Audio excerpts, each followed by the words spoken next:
Hello, it's Superintendent Eric Sobotta here, and for the last few years I've done a top 10 as the calendar year comes to a close, and so I thought I'd do that again this year and just bring up 10 things that are kind of top of mind for me as we're looking forward to 2024. And yeah, so I think the first thing, let's start with number 10, would be banned cell phones. And so that was a hot topic as we went into this school year, and it's gone way better than we thought it would. Not without issue, but it's gone really well. And so students seem to be more engaged. I think the next step on the cell phone front is more education for students around, what the phones are doing to their mental health, social media algorithms, what are positive uses of cell phones, that type of thing. So number 10, I would say, is banned cell phones. Number 9, I would say grants. Number 9 is grants. We've been awarded several grants, equaling several hundreds of thousands of dollars, and so thank you to our staff team here. We've gotten grants for outdoor education, for technology, new ovens in our kitchen, that type of thing. And so we'll continue to go after grants whenever possible to maximize our dollars and steward them well. So number 8 would be our options program and the continued increase in enrollment. So families that are choosing to school from home, partnering with us for curriculum, for enrichment classes on site on Tuesdays and Thursdays. Our options program is continuing to be successful, and so that's number 8. Number 7 I've got for facilities committee. So thank you to the community members and staff that are volunteering their time to help us plan out a long-term facilities plan.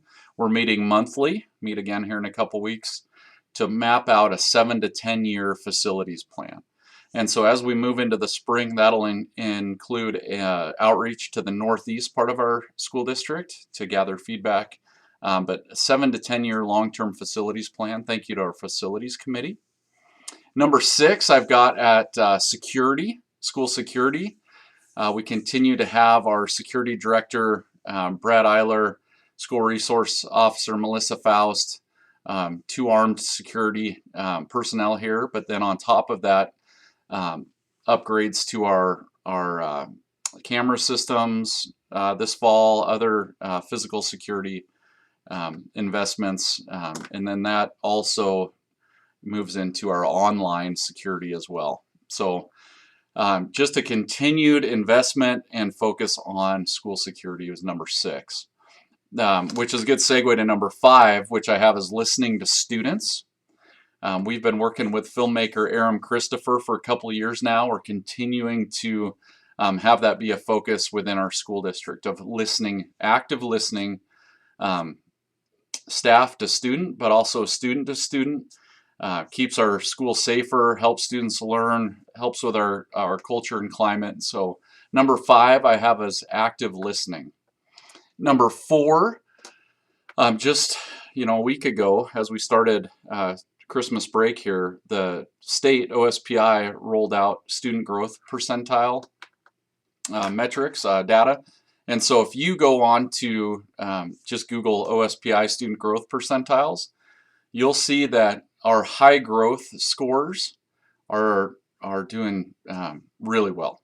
And so that is especially English language arts. And so just go ahead and Google that, look at high growth, and then when we compare ourselves to the rest of the Bi-County, and specifically 4 other school districts, we're doing pretty well. And so our scores aren't where we want them to be, but the high growth scores that we just got last week from the state show that we are trending in the right direction. So we want to celebrate that. Number 4, academic growth. Number 3, I've got a student behavior. We have a behavior guiding coalition that meets monthly for secondary and elementary. We actually met 3 times over the summer.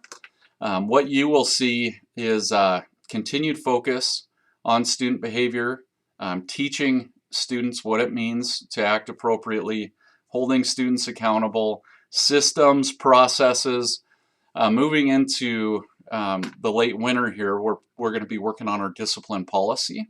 And so we'll be looking for some parents that want to engage in that work as well. So student behavior continues to be a hot topic, continues to be an active focus of ours. And so I've got that at number 3. Number 2, I just thought, why don't I title this Special Moments? This is my 20th year in education, and I don't know if it's just kind of the time I've been in education now, but just cherishing those kind of day-to-day special moments. Could be the Veterans Day Assembly, could be, an athletic or activities event, things like potato judging and music concerts, and those things just really try to have gratitude for those moments, and then also the day-to-day interactions with students. I just thought number 2, special moments. We've had a lot to celebrate this year, and so which leads me to number 1, which is our EP&O levy coming up. So our educational programs and operations levy will be on ballot in February. Ballots will be mailed out within a month, later in January, and so we have an EP&O levy right now that makes up about 15% of our school district operating budget. That levy is expiring, it's coming off, and so we're replacing that with a levy on the ballot coming up in February. That pays for things like school security, athletics and activities, pays for some school nursing, some teacher time, things like that that just continue. We're not looking to run a levy for new programs, new buildings, new thing. This will continue our school district operation. So EP&O levy coming in February. And so last, just want to express gratitude for you, parents, students, community members. Thank you for partnering with us. Again, our desire, our written promise is that every student in our school district be known, loved, and learning.